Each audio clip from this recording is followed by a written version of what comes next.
name is Sam Ingros, and I've been in the catering business, barbecue style catering, for about 25 years. And this is some of the equipment that we used during that period of time. We put it together, get the mechanics of it, so we could take it just about anywhere and serve people. We've served as many as 1,000 people in Pittsburgh in the Syrian mosque. That was a few years back. That was a little bit of a challenge. But the way we did all of our jobs was pretty much the same. We have a barbecue unit here that we built. It's fired by propane tanks. We have situated here. If we wanted to add smoke to it, we would insert inside of it some wood chips and things. Most of our barbecues that were smoked, of course, we did in a very large machine that we have in the back of our catering facility, and it has capacity of an enormous amount of food.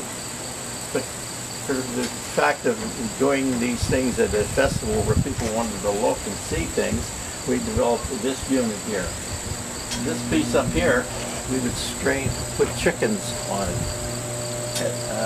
all the way around there, and in the back is the charcoal fired unit in the back, and it would we would prepare them, put them on here, and have them start to roast, just like you would in a rotisserie at home. But at the same time, in the bottom of the machine here, we have these tubes of burning propane gas. So we had a lot of heat to encompass all around that. Also, by using a unit similar to this, we were able to take the product and turn it into sandwiches or boxes of food that people wanted to take home, or sit under a tree, or do anything they wanted to do with it. Of course, the food was one thing. The scenery that we set up around ourselves, so it would give people the feeling that they were really on a barbecue picnic. And as a result, we had very good business. On this grill here, we've done everything from split pigs on the grill. We did pork sandwiches by taking pulled pork, making pulled pork into sandwiches. We had kibasi on the grill. We had some people wanted hot sausage. We did that. Our big business seemed to be the ribs, and we would pre-smoke them in the large unit that we have in the back of our facility, and then freeze them, and then we would come to a festival like this, and we would have them all over the grill here so that they could smell and they could see them. And we would mop them down with the barbecue sauce. The machine, of course, is how we merchandise out of this point here. And I had two people. One would be taking the money, making the change for folks. The other ones would be preparing the items that would go on. Now you wonder how much we would set in here. We tried to have a reservoir of food, because we had multiple vehicles. We could buy chickens by the case, we bought ribs by the case, and all of those things, of course, we would draw from whenever we would start cooking here. And people wonder, well, how much do we actually sell and do? Well, a case holds about 12 slabs of ribs in it. And we'd sell maybe 25, 30, depending. You know, it's a mix of different items, so you can't say, well, we made so much money on this and so much money on that. So by doing it this way, we had control to be flexible with people. We had a good day and there was a lot of people around. We had a successful sell of a lot of the products. Other days might be raining. Well, then we stood very close to the machine. Or if it was real cold, we stood here and we kept warm and we kept dry. That was the purpose of having the awning on top. Of course, the awning also gives us the protection for the food, so we wouldn't have droppings from the air by, you know, some of those insects and things that were in the area. The unit itself, we tow it on the big truck in the back, and the truck back there is actually a full mobile kitchen. It satisfied the food inspectors and the different facilities. When we traveled, they would come in and they would check us all out. They knew that we were pre-cooking the food and freezing it, so that was not a problem. But processing it was something that they wanted to see done. So If you'd like to see inside the truck, we can show you that. We can answer any questions about the food that are on here or the volume that we would sell. And like I say, no two festivals were the same. Some were tremendously big, and we would more or less clean ourselves out. And other places weren't as great. So, but add it all together over a period of time, it was quite a successful business that we have put together. But one thing happened, we start to grow old, so we have all this equipment and not use it. So we want other people to take the advantage of having the joy and the success that we did by offering our vehicle and all the equipment that goes with it to them. As you can see, we even have artwork around here to capture the eyes of different individuals. They would come over. Sometimes a little kid would come over and he'd want to kiss the pig because there's something unique for him to see. So we developed this unit to go around here rather than just looking at a big pile of steel here. You go around the other side, then you would see the other end of the pig. Sometimes you know, people would come up there and they say that looks just like someone they know.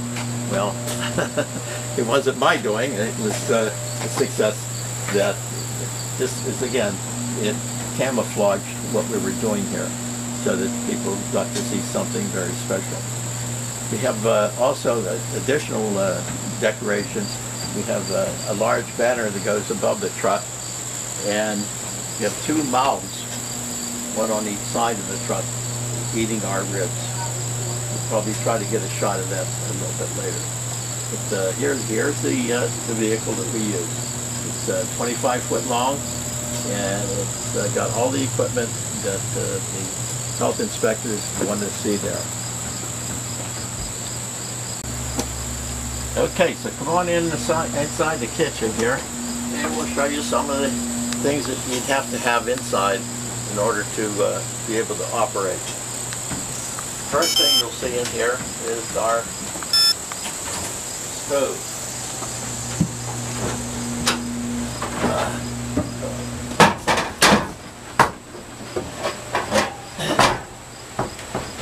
As you can see, we have two double ovens. They're two Garland ovens. They're fired by propane also.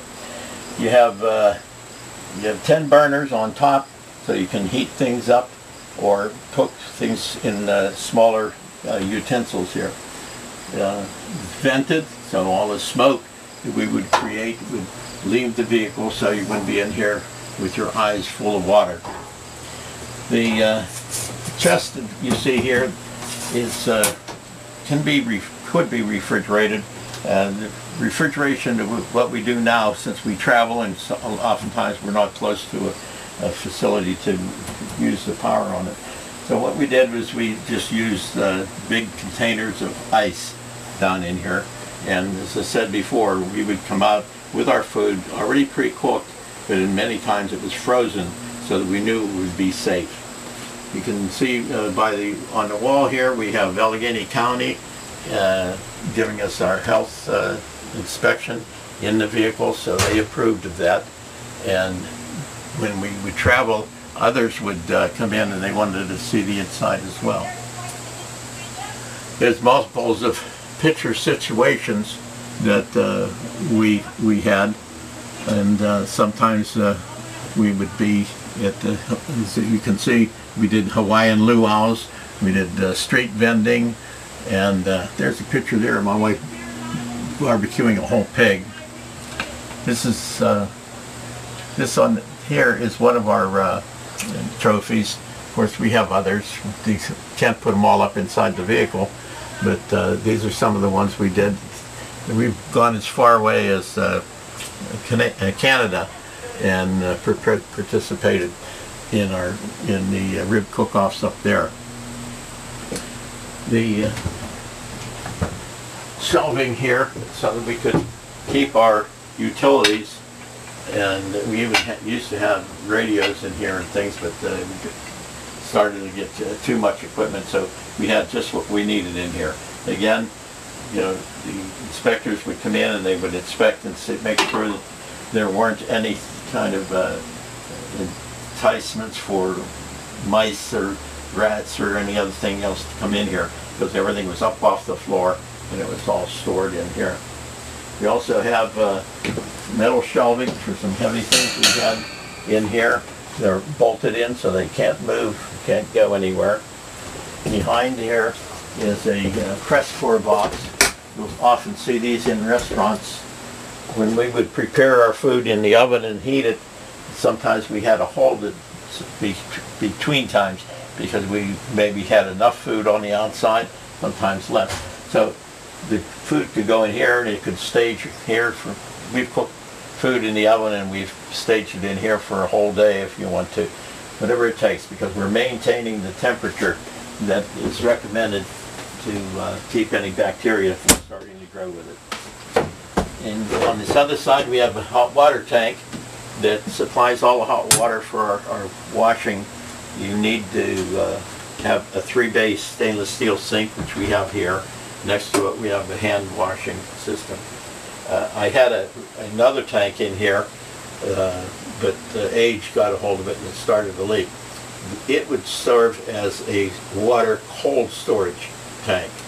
So right now the water comes in and goes into here and it's heated, and we don't have the cold storage. But putting a simple hot water tank without even hooking up the utilities to it, all you have to do is pump it with the piping, which is right here, and your cold water would be in the other receptacle. We wonder when we wash the dishes and create water, where does all of that go when you pull the plug on the bottom of the sink? Well, it goes down underneath the truck, and inside here is a huge water container that'll hold the wastewater from the washing dishes and things of that nature. Then we would go to a facility and pull the plug and put it down into the proper receptacle. You have storage area also underneath here, and as I said, you got storage is here, and that's important when you're traveling because everything has to be stored.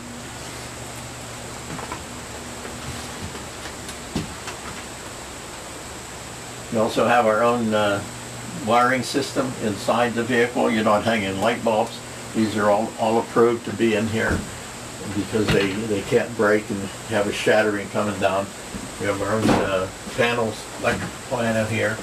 So when we do go to a site or a facility, we simply use a heavy-duty line that we use to take the power from the building into our own system underneath, and it comes up and lights the whole truck.